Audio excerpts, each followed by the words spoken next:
Hello guys, അപ്പോൾ നമ്മളിന്ന് beef കറിയാണ് ഉണ്ടാക്കാൻ പോകുന്നത്. ബീഫ് കഴുകി വൃത്തിയാക്കി ഒരു കുക്കറിലിട്ട് വെച്ചേക്കുവാണ് ഞാൻ. അതിലേക്ക് ആവശ്യത്തിന് ഉപ്പ്,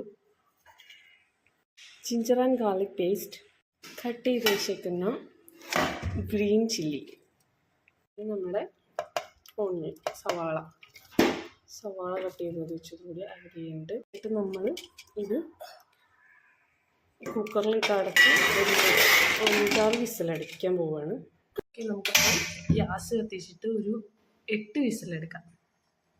കായ ഞാൻ അരിഞ്ഞ് വെള്ളത്തിലിട്ട് വെച്ചിട്ടുണ്ട്. അപ്പോൾ 8 വിസിലെടുത്ത ശേഷം നമുക്ക് കായം കൂടി ഇട്ടിട്ട് അതിലൊന്ന് വേവിക്കണം. പിന്നെ അതാ കാവ്യ മിക്സ്